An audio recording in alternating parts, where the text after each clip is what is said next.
Quisiera mencionar que estamos en el módulo 1 de Ciencias Básicas del curso de Ortopedia Regenerativa. Por ende, se realizó una pequeña modificación en cuanto al siguiente tópico, que va a ser conceptos relacionados con la seguridad y eficacia de células madres, a cargo del doctor Escobar desde Colombia.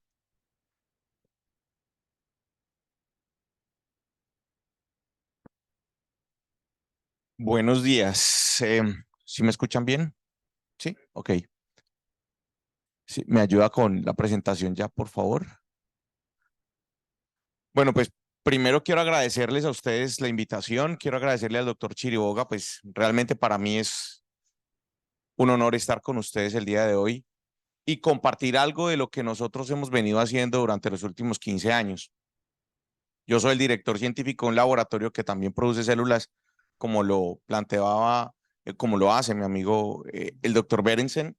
Nosotros trabajamos en Colombia y básicamente lo que yo pretendo hoy es hablar algo respecto a cuáles son los criterios que debemos considerar al momento de evaluar la seguridad de un producto que yo quiera usar con mi paciente y cuáles son los criterios que me podrían dar alguna idea respecto a la eficacia. Me muestra la siguiente, por favor. La anterior. Ah, no, muéstrame la siguiente. Siguiente. Ok, esta es una imagen que la doctora Almanza también utiliza y quiero partir de este concepto y es que nos alineemos en entender que una célula madre va a ser básicamente una célula que tiene la capacidad de proliferar y de diferenciarse. Debemos entender que hay diferentes categorías de células y a hoy se entiende que solamente esas células madre adultas que son obtenidas de tejidos que tienen más de 9 semanas de gestación serían entendidas como una herramienta terapéutica usable, segura. Como lo mencionaba el doctor Berensen en su presentación, una célula pluripotencial que tiene menos de esas 9 semanas que es extraída de un tejido que tiene menos de 9 semanas de gestación, en principio tiene un alto riesgo de inducir la formación de procesos neoplásicos. Esa es la razón básica por la cual hoy se acepta que solamente se pueden utilizar células madre adultas. ¿De acuerdo? Y una célula madre adulta será una célula que se obtenga de un tejido, como les digo, que básicamente después del nacimiento, que incluye cordón umbilical, placenta, tejido adiposo, médula ósea, tejido celular subcutáneo, pulpa dentaria. ¿De acuerdo? Pero fíjense que en este concepto entonces surge, digamos, el racional de que yo pretendo sustituir la célula que se ha perdido en un proceso degenerativo. ¿Puedo seguir? Ok. Me muestra la siguiente, por favor. Fíjense que cuando nosotros llegamos a Nada, voy a poner el almuerzo. Ay, no, no, no, no, no. de uno de los participantes, ok, espero que esté bien.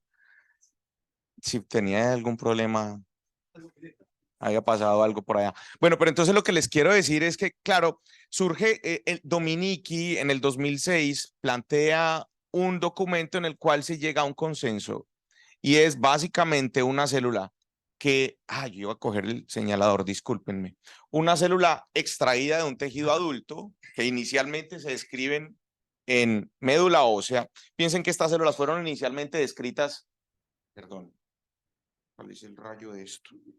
Hay que prenderlo. Ya. Entonces, estas células inicialmente se describieron en la médula ósea. Entonces, lo que se dijo fue una célula que extraída de la médula ósea que no exprese marcadores de linaje hematopoyético y que exprese marcadores que sugieren una multipotencialidad. Esa es la razón por la cual se hace tanto énfasis en que estas células no pueden expresar marcadores como CD34 y CD45, que por supuesto son propios de la médula ósea. Entonces lo que se dice es que son células obtenidas de tejidos muy vascularizados, que incluye la médula, pero que no expresa marcadores de linaje hematopoyético, pero sí expresa otros marcadores como C73, C90, C105 y otros tantos. Entonces el acuerdo al que se llegó es usted siempre va a tener una tasa de contaminación. Entonces usted tiene que garantizar que al menos el 95% de las células que usted tiene ahí expresa estos marcadores y no expresa los marcadores de médula ósea. Ese fue, digamos, uno de los primeros preceptos que se estableció. Y lo que se dijo fue, bueno, y estas células también tienen que demostrar la capacidad de diferenciarse. Sí, diferenciarse hacia hueso, perdón, discúlpenme, hacia hueso, hacia cartílago, hacia adiposito. ¿De acuerdo? Y fíjense que sobre eso se establece el racional de tal vez yo podría reemplazar la célula que se pierde en un proceso degenerativo. Y uno de los temas que más nos reúne será artrosis, ¿cierto? Entonces, por característica clara, en la artrosis lo que pasa es que se van perdiendo condrocitos, lo cual va deteriorando la calidad del tejido. Y en principio se pretendía reemplazar esos condrocitos con estas células que en principio tendrían la capacidad de convertirse en y reemplazar a. Es decir, reemplazar al músico que se va de la orquesta. ¿Sí? Pero fíjense que me muestra la siguiente, por favor. Siguiente. Fíjense que en este muñequito, tal vez un poco indigestante, trato de consolidar todos los mecanismos de acción que hoy se plantean respecto a estas células. Aquí estamos hablando mucho de cartílago, que por supuesto la neovascularización será una mala noticia, ¿cierto? Sin embargo, la neovascularización, que es resultado de tres procesos como angiogénesis, vasculogénesis y arteriogénesis, es un elemento indispensable para la regeneración de un amplio grupo de tejidos, de los cuales se excluye cartílago y, por supuesto, por ejemplo, córnea. ¿Sí? Pero de resto, si usted quiere hablar sobre huesos, si usted quiere hablar sobre piel, si usted quiere hablar sobre músculos, si usted quiere hablar sobre tendón incluso, usted necesita una capacidad de neovascularización en tanto usted quiera regenerar un tejido de más de 2 milímetros cuadrados. ¿Por qué? Porque lo que hoy se sabe es que la capacidad de difusión eficaz de un capilar es 2 milímetros en torno a él. Entonces usted necesita regenerar un tejido más grande, tendrá que revascularizar. Entonces necesita inducir una capacidad de revascularización. Y fíjense que aquí el problema no es solamente yo cómo reemplazo la célula especializada en el tejido, sino cómo restituyo la condición del nicho tisular y de esa forma restituyo estructura y función. Entonces fíjense que en esta parte del muñequito pueden ver ustedes las tres funciones de revascularización. Pero fíjense una cosa muy interesante. Cuando hablamos de angiogénesis, es un proceso derivado de la inducción de proliferación y migración de células endoteliales. Es básicamente crecer una red de capilares. No es que una célula se convierta en una célula endotelial, sino que yo induzco la proliferación y migración de células endoteliales. Ahora, cuando hablo de arteriogénesis, es básicamente el crecimiento de una red de arteriolas. ¿Qué quiero decir con esto? Pues que necesariamente llevó a la inducción de la proliferación y migración de células de músculo liso vascular, complementando o engrosando un capilar. Y finalmente tengo aquí aparte vasculogénesis, pero fíjense que vasculogénesis es el único proceso que se deriva directamente de la célula. Es decir, vasculogénesis es el único proceso consecuencia de la diferenciación de una célula multipotencial. Entonces, una célula multipotencial que se convierte en, ahí sí, reemplazo el músico en la orquesta.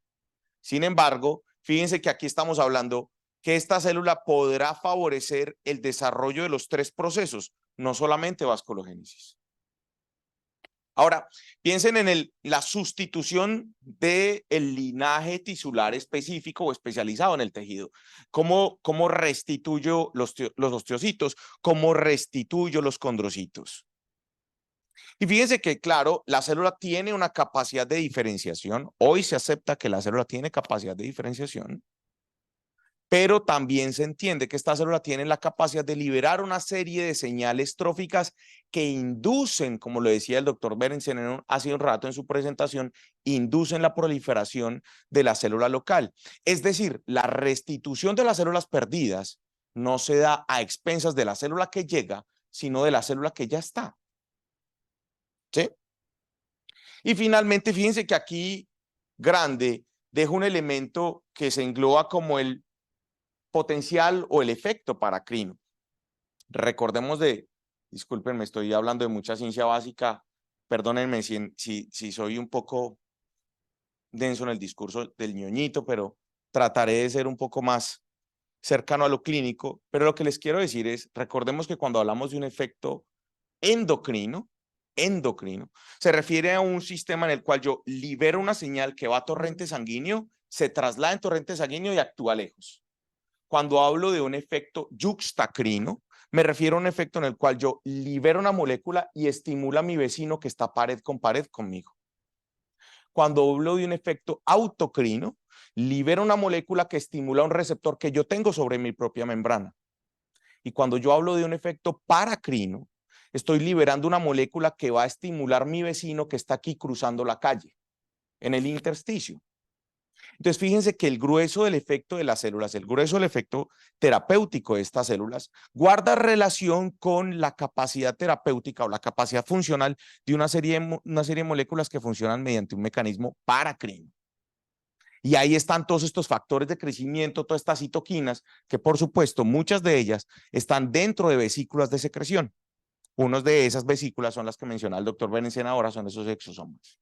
Pero fíjense que dentro de esas capacidades biológicas de esas moléculas se incluyen cosas tan gruesas como citoprotección y modulación metabólica, modificación de la matriz extracelular, inmunomodulación. Y aquí voy a hacer un énfasis un poco mayor. Voy a apoyarme en lo que el doctor Berensen mencionó y voy a comentarles un par de elementos adicionales. ¿Me muestra la siguiente, por favor? Fíjense cómo está documentado que estas células actúan sobre todas las especies celulares involucradas en el sistema de respuesta inmune. Y está muy claro que estas células modulan no solamente el sistema inmune innato, sino también el sistema inmune adaptativo. Esto es lo que explica por qué razón estas células tienen tan alta capacidad inmunomoduladora, antiinflamatoria y analgésica.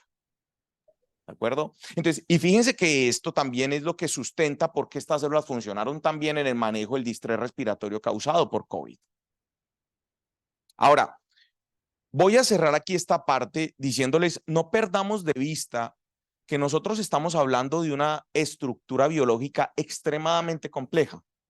Por ahí en alguna parte ustedes podrán encontrar un dato, y es que cuando hablamos de un anticuerpo, una terapia biológica, un anticuerpo monoclonal, frente a una célula, la célula es 12 millones de veces más compleja que ese anticuerpo, siendo ya una estructura compleja. Entonces, lo que quiero que ustedes entiendan es, aquí nosotros estamos hablando de una propuesta terapéutica que tiene en realidad mucho por entender todavía. Sin embargo, los resultados son consistentemente buenos. Ahora, no podemos perder de vista que sería algo cercano al absurdo pretender que esta terapia biológica suspende el elemento etiopatogénico, corrige el proceso fisiopatológico y soluciona las consecuencias de ese proceso fisiopatológico. Sigo insistiendo, al igual que mis predecesores, es necesario corregir una serie de elementos generales en el paciente y no pretender que simplemente la célula va a restituir el cartílago, siguiendo hablando de artrosis, va a restituir el cartílago y ese cartílago va a permanecer indemne de ahí en adelante. Un ejemplo muy sencillo. Si yo tengo un paciente con obesidad mórbida y pretendo corregirle un problema de artrosis de rodilla, pues lógicamente ese paciente en cuestión de meses va a volver a tener su rodilla mal por efecto de su peso. Y a eso no le estoy incluyendo elementos como el cigarrillo, elementos como la dieta, elementos como el estrés oxidativo. ¿Sí? ¿Me muestra la siguiente, por favor?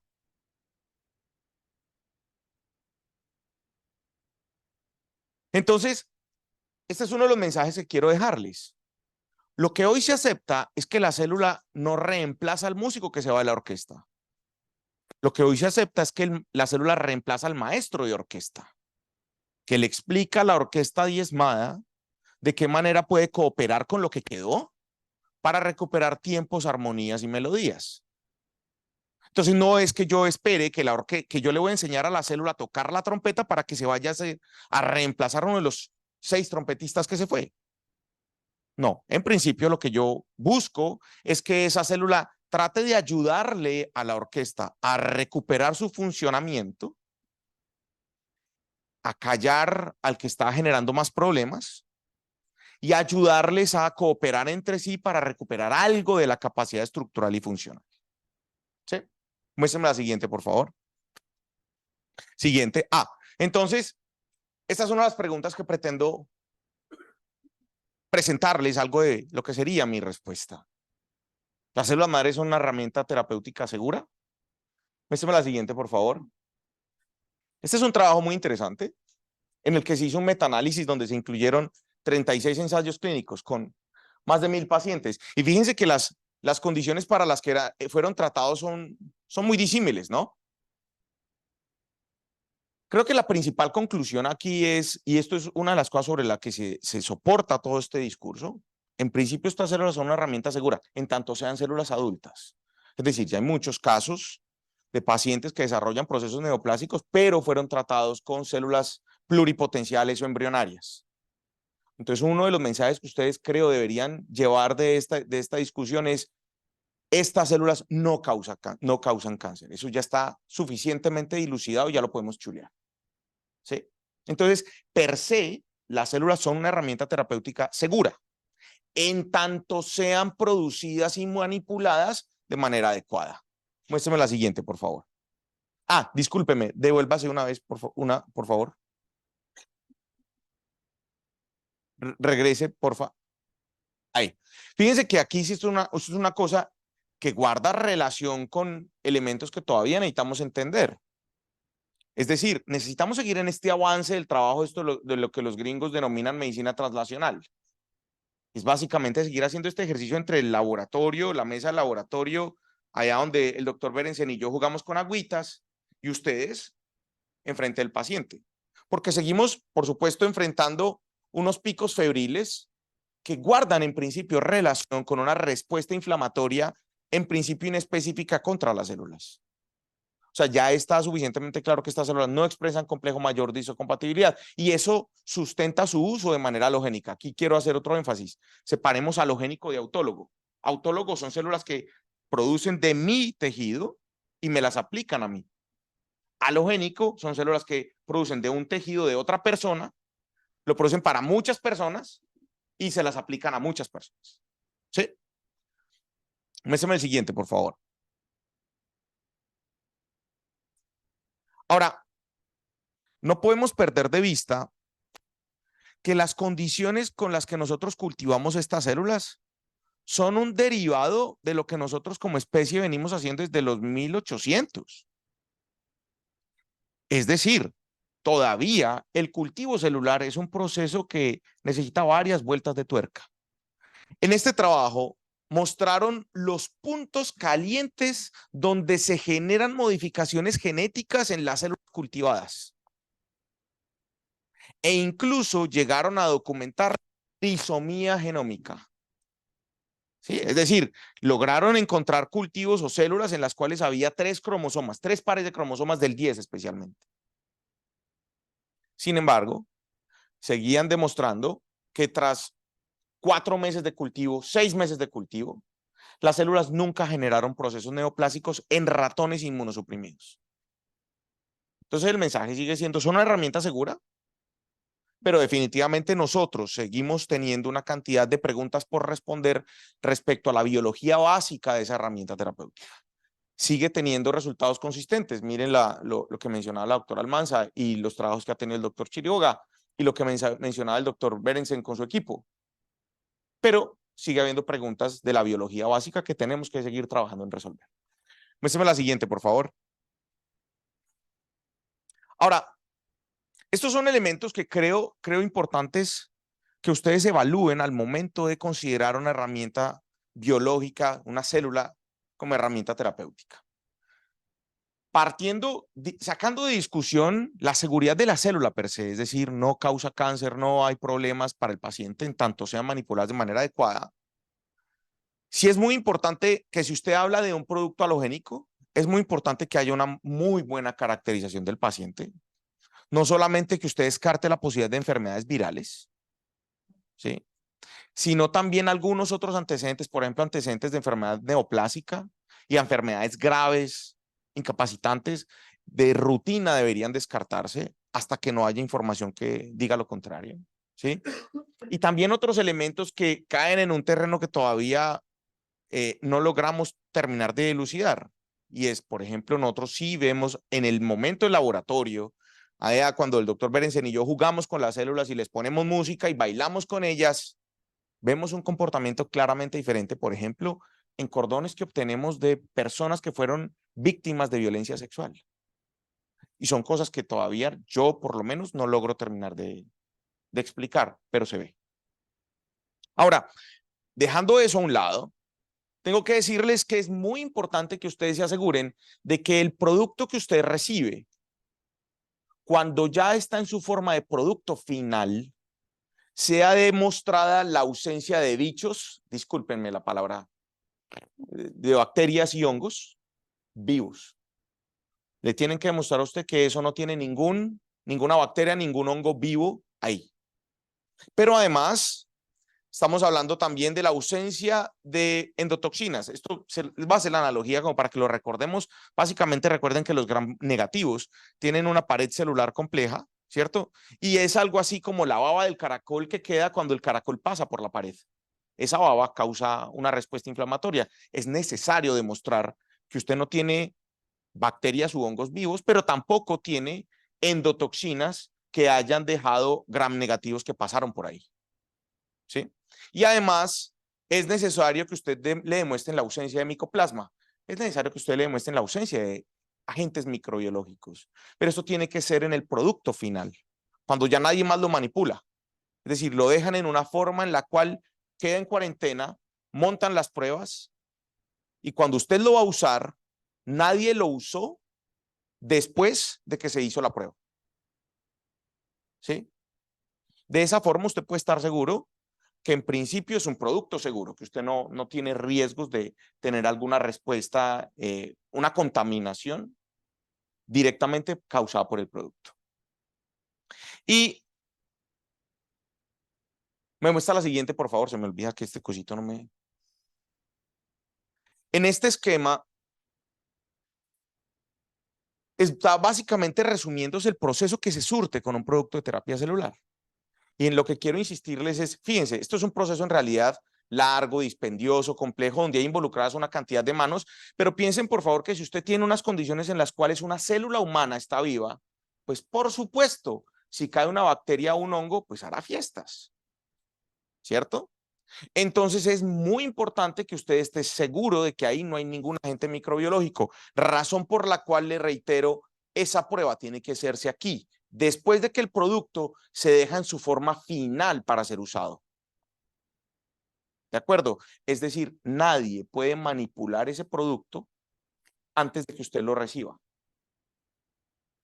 La última persona que lo manipule tiene que sellarlo y mandar a pruebas de forma aleatoria para que usted pueda estar seguro que lo que usted tiene ahí no tiene ningún agente microbiológico causando problemas. Muéstrame la siguiente, por favor. Ahora, la eficacia de las células madre, pues, ustedes me entenderán, es una pregunta que todavía no tiene respuesta. Porque está muy claro, ustedes lo entienden muy bien, el resultado terapéutico de una herramienta no depende solamente de la calidad, idoneidad y seguridad de la herramienta. Depende también de cuándo la uso, cómo la uso, qué características tiene el paciente en el momento que la uso.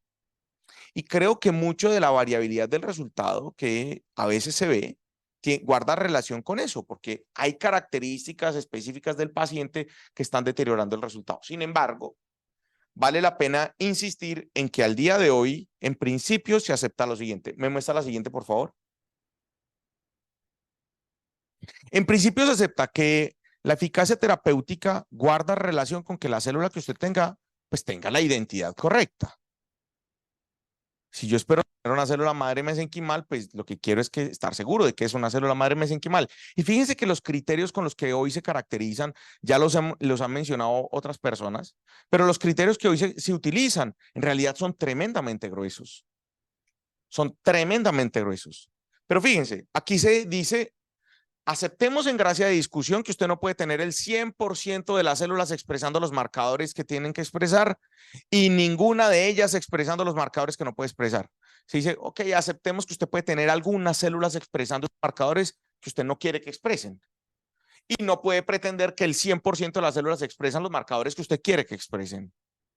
Esto naturalmente es resultado de una técnica de la que ya se les ha hablado, que es la citometría de flujo. Y es básicamente una técnica mediante la cual yo caracterizo la presencia o ausencia de unas proteínas en la célula. Esta en particular es una presencia o ausencia de proteínas en la membrana citoplasmática de esa célula. Y les reitero la lista. CD73, CD90 y CD105 como paradigma esencial de los marcadores positivos. Que le pueden hablar a usted de otros, CD44, sí, está perfecto, CD166, sí. Pero en principio le tienen que demostrar que estos tres, que son como los tres ancla, deben estar. ¿Sí? Ahora, estos son los marcadores negativos. A usted con esto le están diciendo, mire, son estas y con seguridad no son estas. ¿Sí? Entonces le tienen que demostrar que esas células no están expresando esos marcadores y digamos que el nivel aceptado es el 5%. ¿Sí? No más del 5% pueden expresar esos marcadores. Por supuesto, la eficacia terapéutica en principio guarda relación con que la célula esté viva, ¿cierto? Entonces, la idea es que ustedes sí tienen que mostrarle que en el producto final hay células vivas y que al menos el 70% de ellas están así. En principio es el concepto que se acepta. Pero les reitero, usted hoy puede tener una idea de cuál es la cinética de ibuprofeno y cómo responde. Y eso le permite a usted saber cuál es la concentración tisular que espera tener de ibuprofeno permanentemente. Hoy, eso no se sabe para estas pruebas. Entonces, en realidad, nosotros no tenemos muy claro, por ejemplo, cuántas células deberíamos utilizar para el manejo de una artrosis en un paciente de 60 años. Eso no está claro todavía. Y precisamente por eso le pongo aquí el interrogante. Sin embargo, digamos que la casuística que ya se ha acumulado nos permite a nosotros decir, mire, usted estaría bien usando entre tanto y tanto. ¿Sí? Pero, por supuesto, ese entre tanto y... Bueno, señor, ya estoy creo que terminando. Ese entre tanto y tanto varía también por las condiciones en las cuales usted trabaja. En principio, las condiciones en las que trabaja, por ejemplo, el doctor Chiriboga, la doctora Almanza, pues no son exactamente iguales. Ahora, el otro elemento importante aquí serán los excipientes que están en esa suspensión celular, que es otra variable que podría modificar, por supuesto, la capacidad terapéutica de las células. ¿Me muestra la siguiente, por favor? Estas son algunas de las preguntas que quedan a futuro y fíjense que aquí les quiero reiterar, al día de hoy tenemos una herramienta con la que podemos estar relativamente tranquilos y podemos estar tranquilos para su uso y vemos resultados consistentes. Sin embargo, hay un montón de preguntas que todavía deben ser respondidas. Y esto solamente se logra consolidando una masa crítica de profesionales que nos ayudemos entre todos para ir moviendo esa frontera de conocimiento. ¿Sí? No voy a hacer mucho énfasis aquí, pero fíjense, variaciones fenotípicas particulares, variaciones de las condiciones de cultivo, adaptación fenotípica al tejido del enfermo. Es decir, usted necesita que la célula se convierta en una especie celular particular o no. ¿Sí? En el contexto del hueso, ¿le sirve más que se convierta en un osteocito o un macrófago o una célula simplemente intersticial? ¿Qué es lo mejor? ¿Sí? Y finalmente queda la duda de si el resultado terapéutico guarda relación con que la célula suya se ancle al tejido enfermo o es mejor que se ancle al tejido circundante. ¿Me muestra la siguiente, por favor? Hola. Siguiente. Siguiente, por favor. Les dejo mi número de contacto, mi correo electrónico. Por favor, no duden en que estaré feliz de conversar con ustedes. Si ustedes ven algo en lo que yo pueda ayudar, alguna pregunta que les pueda responder. Y por supuesto, siempre bienvenidos en Bogotá a nuestro laboratorio. Allá hay muchas cosas que queremos hacer permanentemente y siempre ustedes podrán encontrar allá gente muy dispuesta a movernos y a seguir moviendo esa frontera de conocimiento. Muchas gracias.